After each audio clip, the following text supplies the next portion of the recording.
So today I want to talk about ranked choice voting. Ranked choice voting is a very different way of looking at elections from how the United States typically looks at them.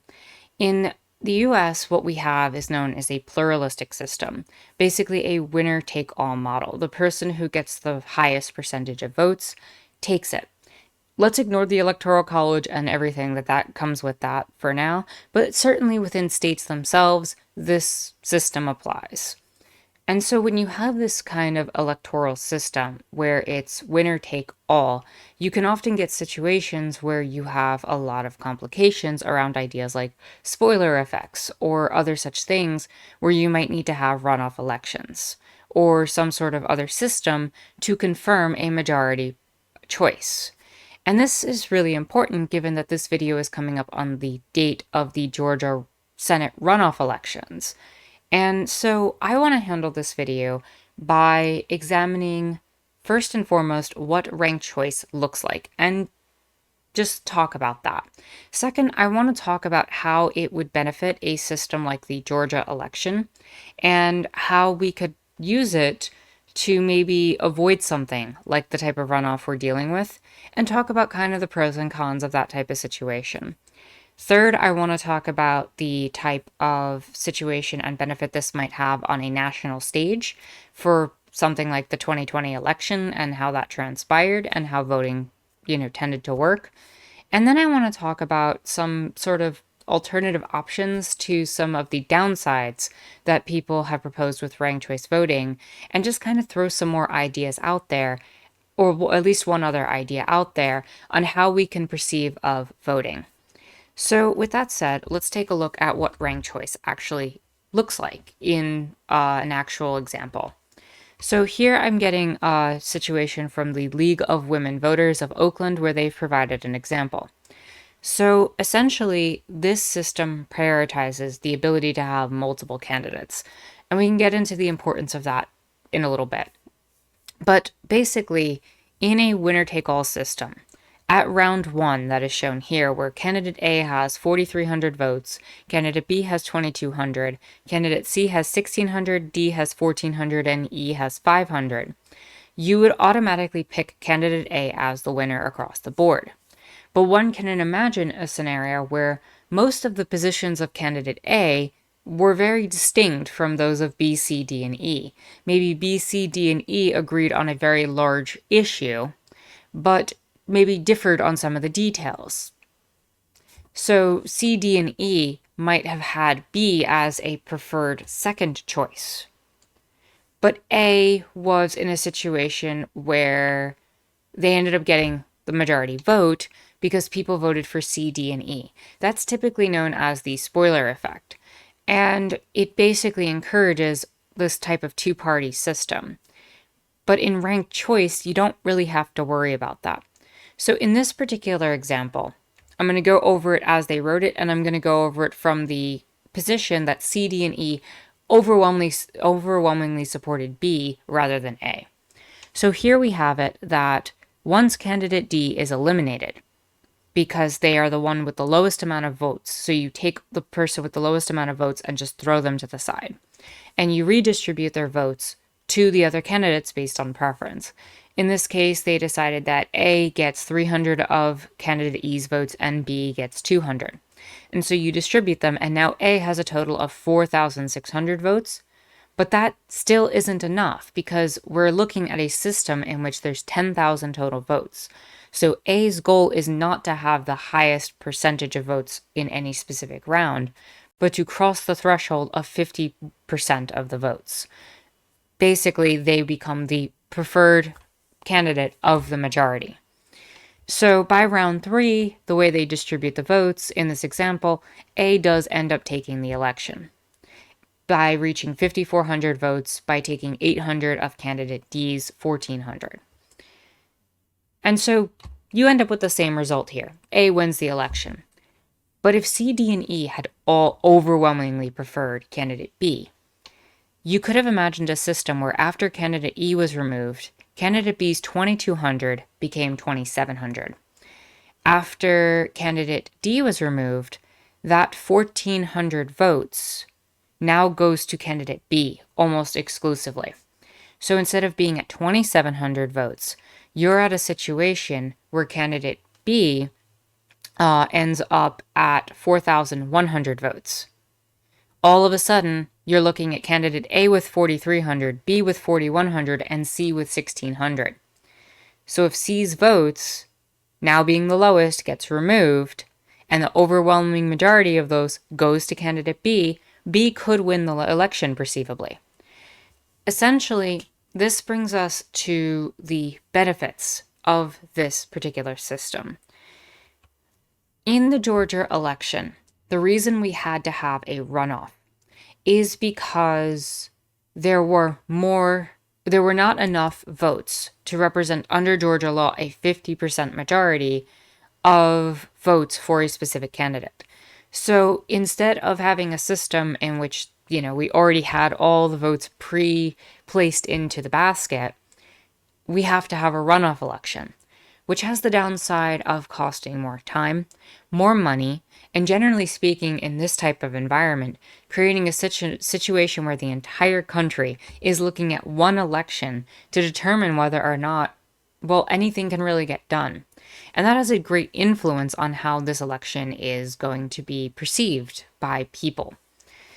Some people would argue that this is a benefit, that by having this situation, we can see the full force and effect of Georgia, and we can imagine how important it is.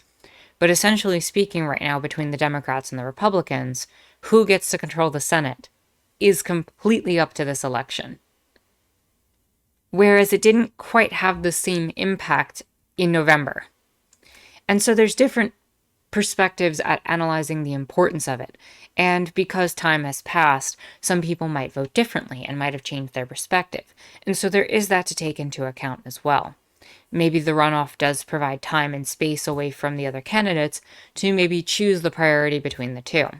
But in a ranked choice system, you would have been able to know as of November who won that by being able to take the secondary and tertiary choices of some of these candidates and apply them to the first candidates, and we would have already had this settled. And so, again, that saves time, that saves money, that saves resource, that saves more campaigning, that saves the general stress from people of having to deal with a runoff election. Which would have been better for the country? I couldn't say. I can just say a lot of the benefits that provides. Now, on a federal level, the benefits of ranked choice, I think, become a lot more clear and apparent.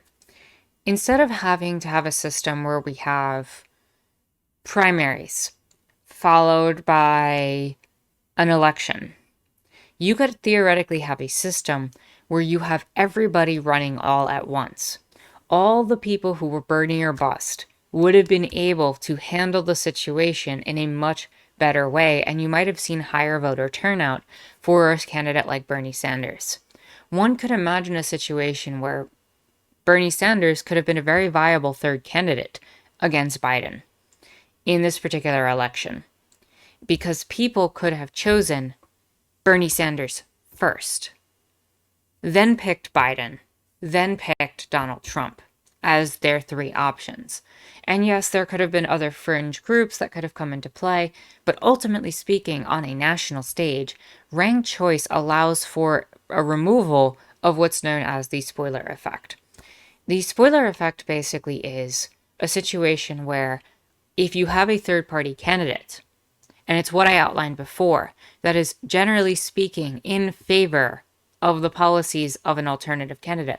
Let's say we had a leftist party in the country right now. The leftist party and its perspective could be that it wants to win, of course, but it would very much prefer Biden get in over Trump because Trump represented some sort of fascist ideology that they didn't agree with.